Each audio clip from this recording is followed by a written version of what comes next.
First contact. The day Earth stood still began like any other. Captain Sarah Chen of the International Space Station was completing her routine system checks when a blinding flash lit up the station's viewports. At first she thought it was a solar flare, but as her eyes adjusted, she saw it. A colossal vessel that seemed to materialize out of nowhere, hanging silently in low Earth orbit. "Houston, do you copy?" Sarah's voice trembled slightly as she spoke into her comm. "We have an unidentified object in orbit. It's not one of ours." The response from Mission Control was immediate, but garbled with static. "Captain Chen, please rep." The transmission cut off abruptly. Within minutes, every radar system and telescope on Earth was trained on the alien ship. It was unlike anything humanity had ever seen or imagined. A gleaming, obsidian structure that seemed to absorb light rather than reflect it. Its surface was smooth and featureless, with no visible propulsion systems or external markings. At the Pentagon, General Marcus Hawthorne received the alert just as he was about to leave for his morning briefing. The grizzled veteran had seen his fair share of crises, but nothing could have prepared him for this. "Get me the president," he barked at his aide, "and initiate Protocol Omega. We're at DEFYing 2. As world leaders scrambled to respond to the unprecedented situation, Dr. Amelia Reyes, a brilliant xenolinguist at SETI, found herself suddenly thrust into the spotlight. Her years of studying potential alien communication patterns were no longer theoretical exercises. They were now humanity's best hope for understanding the visitor's intentions. "Dr. Reyes," a stern voice came through her phone. "This is General Hawthorne. We need you in Washington. Now." Amelia's heart raced as she packed her essential research materials. She had always believed first contact was possible, but the reality of it was overwhelming. Meanwhile, in a small town in Iowa, high school physics teacher Jack Harper was about to become an unlikely hero. As news of the alien arrival spread, Jack's students turned to him for answers. Little did they know, their teacher harbored a secret. He was a former NASA engineer who had left the agency after a personal tragedy. "Mr. Harper," one of his students asked, eyes wide with fear and excitement, "do you think they're friendly?" Jack paused, choosing his words carefully. "I don't know, Tommy, but I do know this: whatever happens, it's going to change everything." As the world held its breath, the alien ship remained motionless and silent. Attempts to hail it went unanswered. Military jets scrambled to establish a perimeter around the vessel, but as they approached, something extraordinary happened. The lead pilot, Major Diana Rodriguez, watched in disbelief as her state-of-the-art fighter jet suddenly lost power. "Mayday, mayday," she called out. "All systems are down." But instead of plummeting from the sky, her jet, and all the others in formation, simply hung there, suspended in midair as if gravity no longer applied. On the ground, similar phenomena began to occur. Cars stopped in their tracks, power grids flickered and died, and even the mightiest nuclear reactors fell silent. It was as if the alien presence had imposed its will upon the very laws of physics. General Hawthorne stared at the screens in the Pentagon's war room, each one showing nothing but static. "My God," he whispered, "they've neutralized our entire defense system without firing a shot." Dr. Reyes, who had just arrived at the Pentagon, studied the limited data they had on the alien ship. "General," she said, her voice filled with awe and trepidation, "I don't think they're here to fight. This level of technology, they could have destroyed us already if they wanted to." As if in response to her words, the alien ship began to move. It descended slowly through the atmosphere, ignoring all attempts to intercept or communicate with it. The world watched, transfixed, as it came to rest in the middle of the Sahara Desert.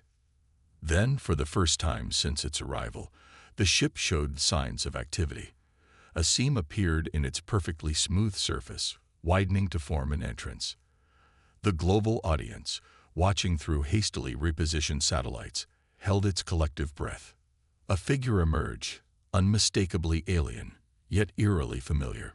It stood on two legs, had two arms, and a head, but that's where the similarities to humans ended. Its skin shimmered with an iridescent quality, changing colors like the surface of a soap bubble, where a face should have been. There was only a smooth, reflective surface.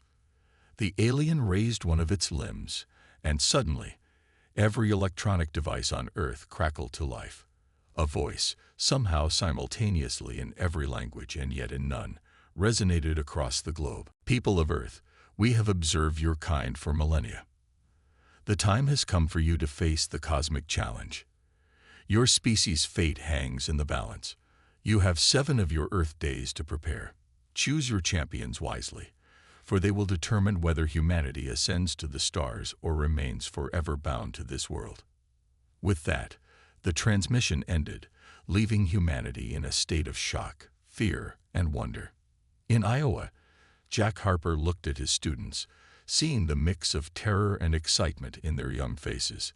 He made a decision then and there. "Kids," he said, his voice steady and determined, "I think it's time I told you about my days at NASA, because something tells me the world's going to need every bit of knowledge and creativity we can muster." As night fell on this historic day, the alien ship stood silent once more, a dark monolith in the desert sands. But across the globe, in military bases and scientific institutions, in schools and homes, humanity began to stir with a sense of purpose. The cosmic challenge had been issued. And despite the odds, despite the fear, there was a growing determination in the hearts of people everywhere. Humanity had faced extinction before, from ice ages, from plagues, from their own weapons of mass destruction. Each time, they had survived, adapted, and grown stronger. Now, faced with their greatest challenge yet, the indomitable spirit of humanity began to awaken. In the coming days, the world would see just what humans were capable of when pushed to their limits. As Captain Sarah Chen looked down at the Earth from the International Space Station, she saw the lights of cities twinkling below, a testament to human resilience and ingenuity. "Whatever happens," she murmured to herself, "we're not going down without a fight." The stage was set, the clock was ticking, and humanity was about to show the cosmos what it was made of. The cosmic challenge. As dawn broke on the second day of the alien visitation, the world was a changed place. The initial shock had given way to a frenzy of activity as humanity grappled with the enormity of the cosmic challenge. In Washington, D.C., the White House Situation Room buzzed with tension. President Elena Summers, a former astronaut turned politician, addressed the assembled group of military brass, scientists, and world leaders joining via secure video link. "Ladies and gentlemen," she began, her voice steady despite the pressure, "we have 6 days to prepare for a challenge we know nothing about. I need options, and I need them yesterday." General Hawthorne cleared his throat. "Madam President, I suggest we mobilize our best military assets. If this is a test of strength—" "With all due respect, General," Dr. Amelia Reyes interjected, "we've already seen that our military technology is useless against theirs. We need to think beyond our traditional paradigms." The President nodded. "Dr. Reyes is right. We need to approach this from all angles: science, diplomacy, perhaps even philosophy. This is a test of our species, not just our firepower." As the discussion continued, a scientist from India, Dr. Rajesh Patel, spoke up. "Madam President, I believe we're overlooking something crucial. The aliens said they've been watching us for millennia. What if the challenge isn't about our current capabilities, but about our potential? Our ability to learn, adapt, and grow?" A murmur of consideration rippled through the room. It was an intriguing thought, one that shifted the entire perspective of their preparations. Meanwhile, in Iowa, Jack Harper was packing his bags. His impromptu revelation to his students had sparked a chain of events he hadn't anticipated. A former colleague from NASA had reached out, and now Jack found himself recruited back into the fold of cutting-edge science. As he zipped up his suitcase, he turned to find his entire class standing in his living room, led by Tommy, the curious student from the day before. "We're coming with you, Mr. Harper," Tommy declared, his young face set with determination. Jack sighed, a mix of pride and concern washing over him. "Kids, I appreciate the sentiment, but this isn't a field trip. We're talking about the fate of humanity here." "Exactly," piped up Zoe, another student. "And last time I checked, we're part of humanity too. You always taught us that the biggest breakthroughs come from thinking differently." "Well, who thinks more differently than a bunch of teenagers?" Jack couldn't help but smile. He was about to argue further when his phone buzzed. It was a message from Dr. Reyes. "Bring them. We need all the perspectives we can get." Across the globe, similar scenes were playing out. The cosmic challenge had ignited a spark of unity and purpose that transcended borders and ideologies. In labs and universities, scientists worked around the clock, pooling their knowledge and resources. Philosophers and religious leaders convened, seeking wisdom in ancient texts and modern theories alike. In orbit, Captain Sarah Chen and her crew on the International Space Station had a unique perspective on the unfolding events. They had been tasked with observing the alien ship, noting any changes or patterns in its behavior. "It's fascinating," Sarah mused, peering through a high-powered telescope. "The ship's surface seems to be constantly shifting, almost like it's thinking." Her crewmate, Russian cosmonaut Dmitry Volkov, floated up beside her. "Perhaps it is," he said thoughtfully. "Perhaps the ship itself is alive, or at least sentient." The idea sent a shiver down Sarah's spine. If the ship was alive, what did that mean for the challenge ahead? On the ground, as governments scrambled to assemble their best and brightest, an unexpected movement began to take shape. It started with a viral video. A teenager in Brazil proposing a radical solution to communicate with the aliens using music and mathematics. Within hours, the idea had spread, with thousands of people around the world contributing their own theories and proposals. Dr. Reyes, monitoring the global response, was astounded. "This is incredible," she breathed, scrolling through the flood of ideas. "It's like the entire planet is brainstorming together." In the Sahara, a hastily assembled international team worked to set up a base camp near the alien ship. Despite the proximity, the vessel remained as inscrutable as ever, its smooth surface reflecting the harsh desert sun. Dr. Kwesi Okoro, a renowned Ghanaian astrophysicist, led the ground team. As he helped set up sensitive monitoring equipment, he couldn't shake a feeling of awe. "All my life," he murmured to a colleague, "I've looked to the stars, wondering if we were alone. And now they're here, and I realize we know nothing." As the third day dawned, President Summers made a global address. Her words were transmitted to every corner of the earth, translated into hundreds of languages. "My fellow citizens of Earth," she began, her voice firm and resolute. "We stand at the most critical juncture in human history. The challenge before us is vast and unknown, but I have faith in our collective strength, our ingenuity, and our unyielding spirit." She paused, letting her words sink in. "We have always been explorers, innovators, dreamers. From the first human to craft a tool, to the pioneers who walked on the moon, our species has consistently pushed the boundaries of what's possible. Now we must push further than ever before." As she spoke, cameras showed scenes from around the world. Scientists huddled over computers, volunteers distributing supplies, children drawing pictures of the alien ship with messages of peace and friendship. "I call upon every one of you," the president continued, "to contribute in whatever way you can. Share your ideas, support your communities, keep hope alive. For in this challenge, we are not Americans or Russians or Chinese. We are Earthlings, united in our determination to prove our worth to the cosmos." The speech galvanized the global effort. In the days that followed, breakthroughs began to emerge. A team in Japan developed a new algorithm for deciphering complex patterns, inspired by the shifting surface of the alien ship. In Kenya, A group of wildlife biologists proposed a revolutionary theory of interspecies communication based on their work with elephants. Jack Harper and his students, now set up in a makeshift lab in Nevada, were making progress of their own. Combining Jack's engineering expertise with the unconstrained creativity of his students, they were developing a device that could potentially manipulate gravitational fields, a direct response to the alien ship's demonstration of power on the first day. "It's crazy," Jack muttered, soldering a connection on their prototype. "A week ago, I was teaching basic physics. Now I'm trying to rewrite the laws of gravity." Tommy, working beside him, grinned. "Isn't it awesome, Mr. Harper? We're making history." As the days ticked by, tension mounted. Despite the feverish work and global cooperation, they were no closer to understanding the nature of the coming challenge. The alien ship remained silent, an enigmatic sentinel in the desert.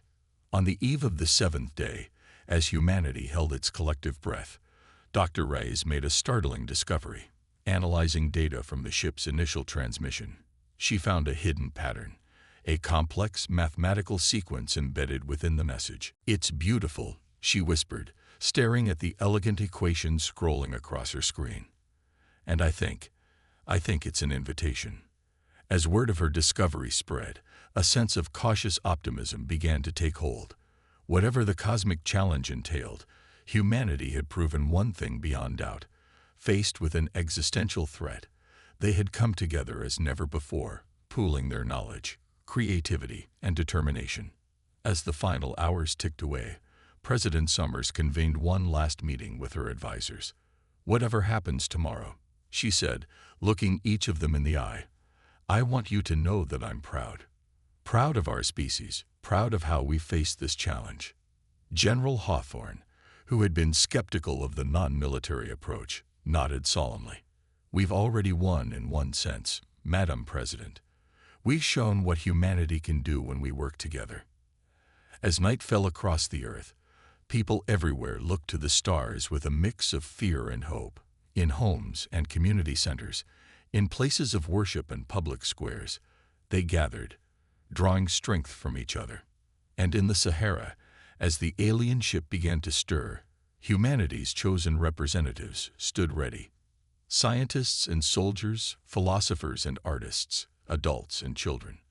A diverse group representing the best of what Earth had to offer. The cosmic challenge was about to begin, and humanity, united as never before, was ready to face its destiny among the stars. Human ingenuity unleashed. As the first light of the seventh day broke over the Sahara, the alien ship began to transform.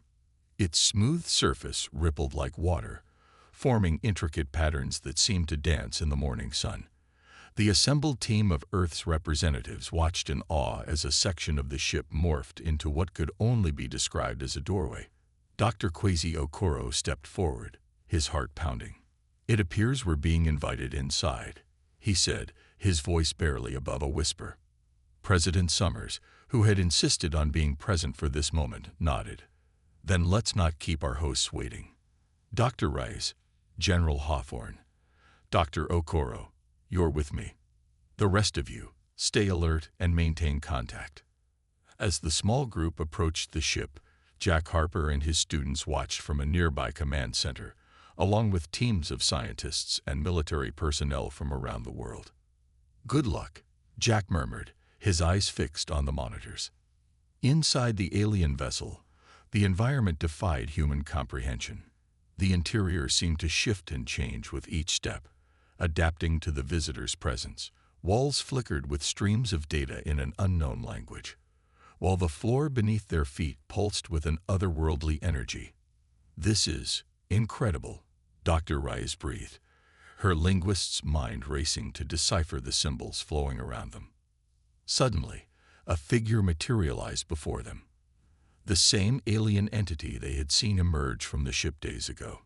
Its reflective, featureless face regarded them impassively. "Greetings, champions of Earth." The alien's voice resonated in their minds rather than their ears. "You stand at the threshold of a new era for your species. The cosmic challenge begins now." The alien gestured, and the space around them transformed into what appeared to be a vast arena. Floating in the center was a pulsating orb of energy, its surface a maelstrom of colors and patterns. "This is the Nexus," the alien explained. "It contains the collective knowledge of 1,000 civilizations. Your challenge is to access and comprehend this knowledge, then use it to solve a problem that has plagued the galaxy for eons." The team exchanged glances, a mix of excitement and trepidation on their faces. "You have one of your Earth rotations to complete this task," the alien continued. "Should you succeed, your species will be welcomed into the galactic community. Should you fail, you will remain isolated on your world until you evolve further." With that, the alien vanished, leaving the humans alone with the enigmatic Nexus. Back in the command center, Jack Harper leaned forward, his mind racing. "They're testing our ability to learn and adapt," he muttered. "But how do we even begin to interface with that thing?" As if in answer to his question, Dr. Raya's voice came through the comm system. "The Nexus, it's responding to our thoughts. It's like a massive, living database." For the next several hours, the team worked feverishly to understand and navigate the Nexus. Dr. Rice used her linguistic skills to decipher the underlying patterns of information, while Dr. Okoro applied his astrophysical knowledge to contextualize the vast cosmological data they encountered. President Summers and General Hawthorne, meanwhile, focused on identifying potential problems that could be the focus of their challenge. As they worked, the information from the Nexus was relayed back to Earth, where scientists and thinkers from around the world joined in the effort to unravel its mysteries. In the Nevada lab, Jack and his students were processing the data as fast as it came in. "Mr. Harper," Zoe exclaimed suddenly, "look at this pattern in the energy fluctuations. Doesn't it remind you of something?" Jack peered at the screen, his eyes widening. "It's similar to the gravitational anomalies we were studying for our prototype, but on a galactic scale." As the hours ticked by, a picture began to emerge. The galactic problem became clear. A series of unstable wormholes were threatening to tear apart the fabric of space-time in a distant sector of the galaxy. "That's it." Dr. Okoro's excited voice came through the comm. "The challenge is to stabilize these wormholes without destroying them. They're crucial for interstellar travel, but in their current state, they're a threat to the entire galaxy." The realization galvanized the global effort. In labs and universities across the planet, scientists and engineers began working on solutions, drawing on the vast knowledge provided by the Nexus. In Nevada, Jack and his students had a breakthrough. "The gravitational device we were working on," Jack explained hurriedly to the command center.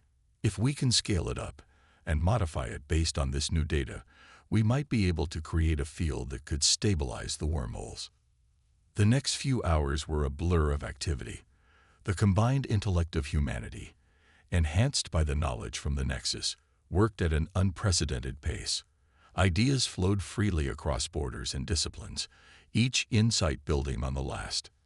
As the deadline approached, a solution began to take shape.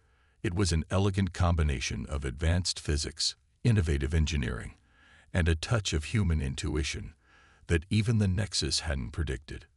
With minutes to spare, Dr. Rice, interfacing directly with the Nexus, began to input the solution. The orb pulsed brightly, streams of energy coalescing around it. Just as the last piece fell into place, the alien reappeared. "Impressive," it said, its mental voice tinged with what might have been surprise. "You have not only solved the problem, but have done so in a way we had not considered. Your species' creativity and adaptability are remarkable." The tension in the room, and around the world, was palpable as they waited for the final verdict. "Humanity," the alien announced, "you have passed the cosmic challenge. Welcome to the galactic community." The cheers that erupted weren't just in the alien ship or the command center. They resounded across the entire planet. Humanity had faced its greatest test and emerged victorious. As the team prepared to leave the ship, the alien had one last message. "This is but the first step on a long journey. There is much for you to learn, and much you can teach us in return.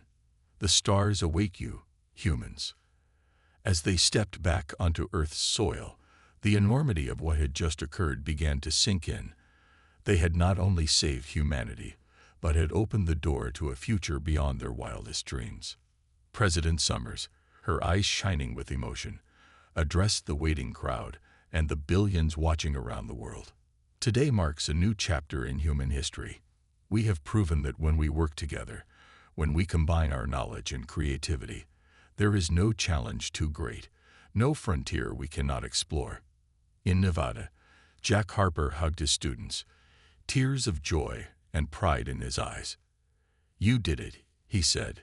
"You all did it. You've changed the course of human history." As night fell on this momentous day, people across the globe looked up at the stars with new eyes. The universe was no longer a distant, unreachable realm. It was their new frontier, full of wonders to explore and civilizations to meet. Humanity had taken its first step into a larger world, united and ready for whatever the cosmos had in store. Cosmic Horizons. In the months following humanity's triumph in the cosmic challenge, Earth underwent a transformation unlike any in its history. The alien ship, no longer an ominous presence, became a beacon of interstellar cooperation and a hub of technological exchange. Dr. Amelia Rice found herself at the forefront of this new era, heading up the newly formed Galactic Communication Initiative. Her days were filled with the mind-bending task of learning and cataloging dozens of alien languages, each more exotic than the last. "It's like drinking from a fire hose," she confided to Jack Harper during a rare break. "But every new concept we grasp opens up whole new worlds of understanding." Jack nodded, his own work keeping him equally busy. The groundbreaking gravitational device he and his students had developed was now being adapted for a myriad of applications, from revolutionizing space travel to solving Earth's energy crisis. "Speaking of the kids," Jack said with a grin, "have you heard what Tommy and Zoe are up to now?" Amelia laughed. "Let me guess, they're planning an interstellar field trip." "Close," Jack replied. "They're designing an exchange program with a young alien species from the Andromeda Galaxy. Says it'll promote intergalactic understanding and friendship. Can you believe it?"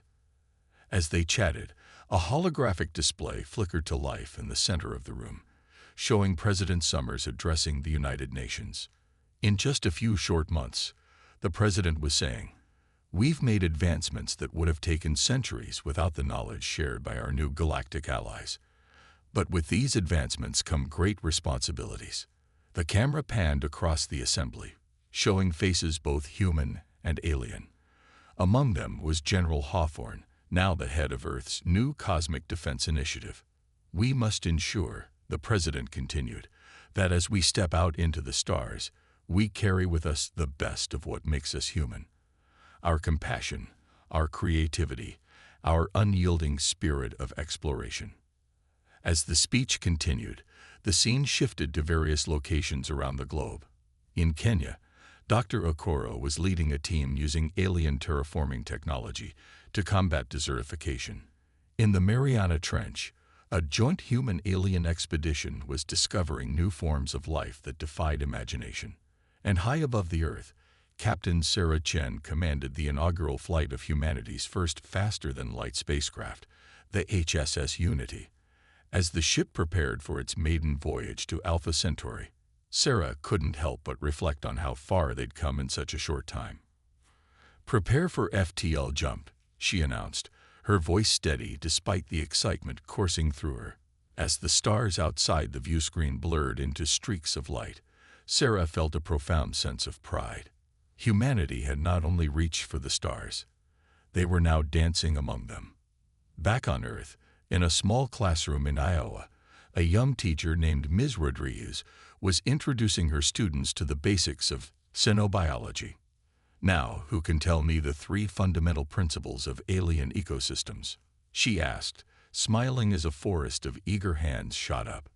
In orbit around Jupiter, a massive construction project was underway. Human engineers worked alongside towering, multi-limbed aliens to build the Sol system's first galactic hub.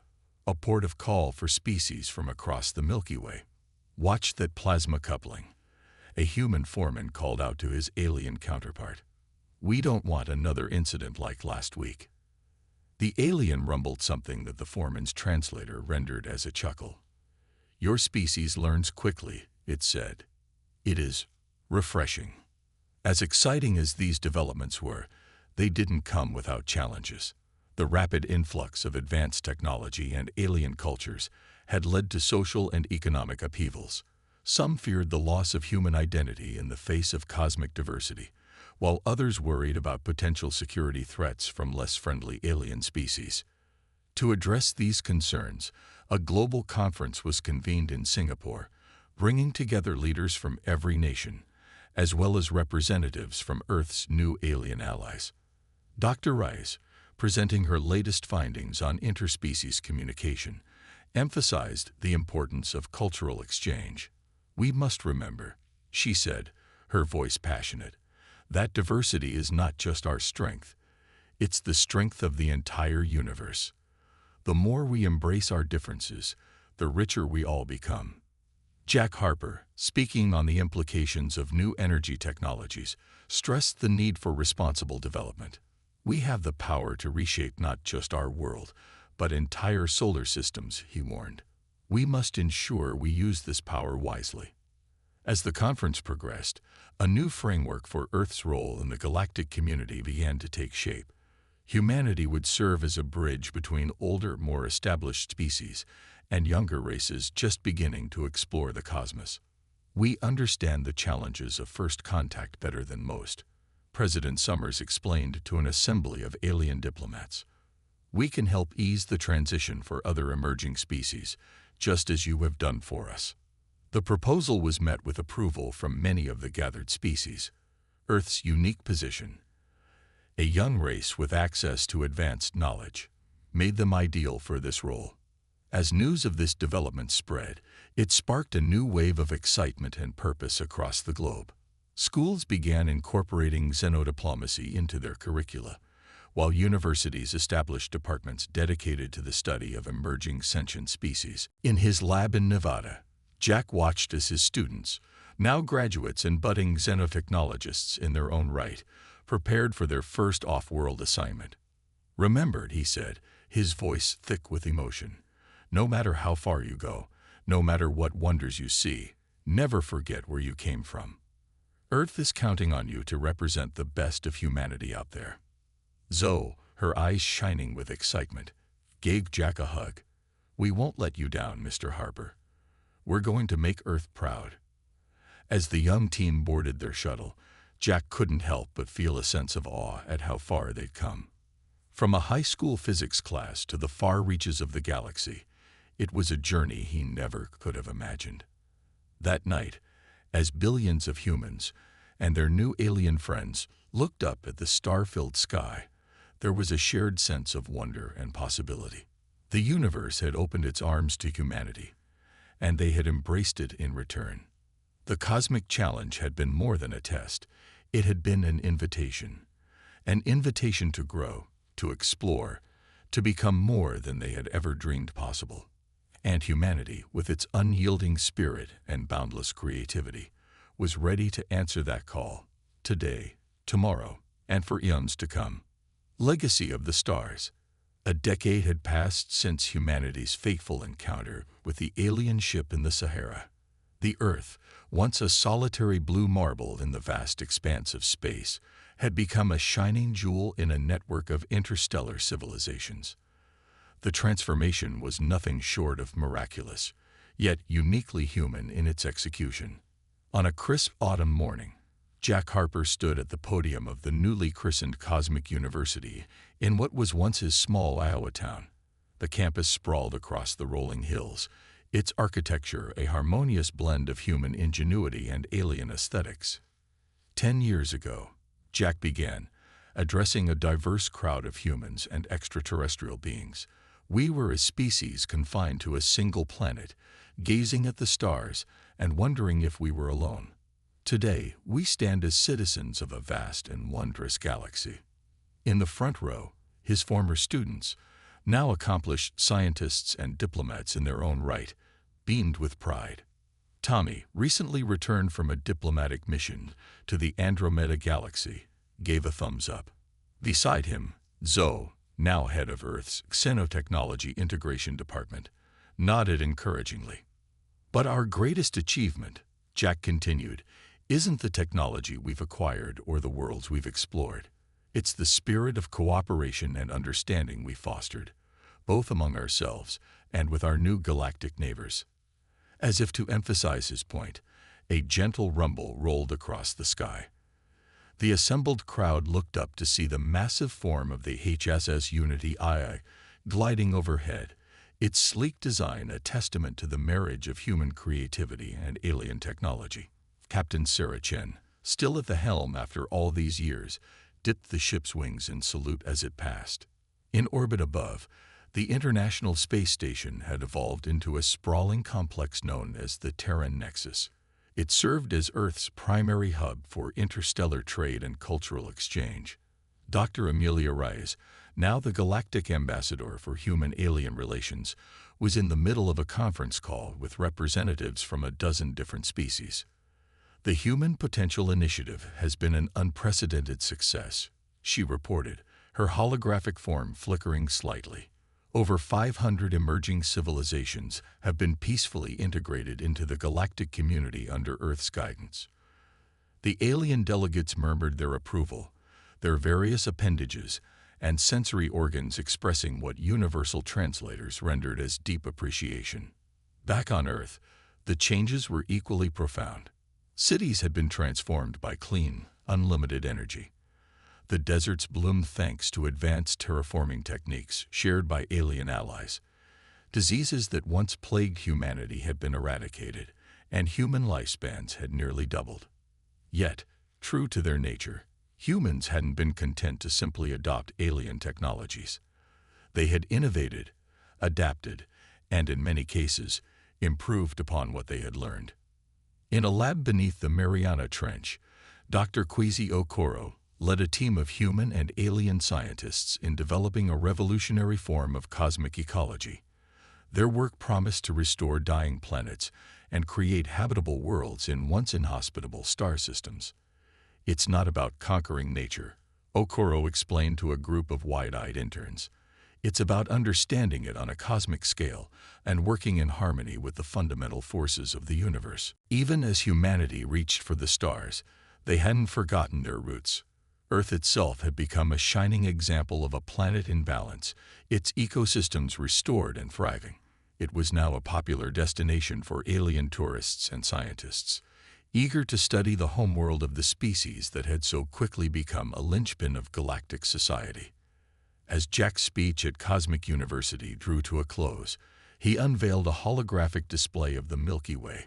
Countless points of light represented the worlds and civilizations humanity had connected with over the past decade. This, he said, his voice filled with emotion, is our legacy. Not just the worlds we've touched, but the lives we've changed, the friendships we forged, and the understanding we fostered. The crowd erupted in applause, a cacophony of human cheers mingling with the various sounds of alien appreciation. As the ceremony concluded, President Summers, now in her second term as the first president of the United Earth Coalition, approached Jack. "Quite a speech, old friend," she said warmly. "But I'm afraid I can't let you retire just yet. We've received a message from the Galactic Core. It seems the cosmic challenge wasn't just a test for humanity." Jack raised an eyebrow, intrigued. "Oh, it was a preparation," Summers continued. "There's something out there, Jack. Something ancient and powerful. And for some reason, they think humanity might be the key to understanding it."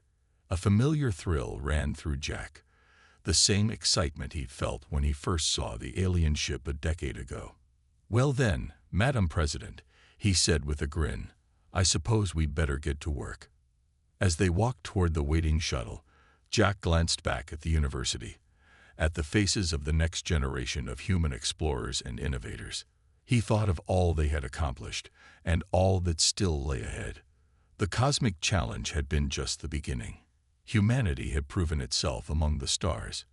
But the greatest adventures and challenges were yet to come. And as always, they would face them together, with courage, creativity, and an unquenchable thirst for knowledge. The universe, vast and mysterious, awaited, and humanity, no longer bound by the limits of their world or their imagination, was ready to embrace whatever wonders or dangers it held.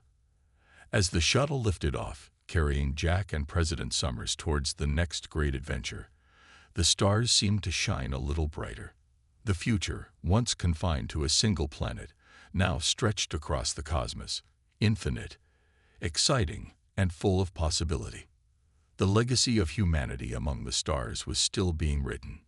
And oh, what a story it would be!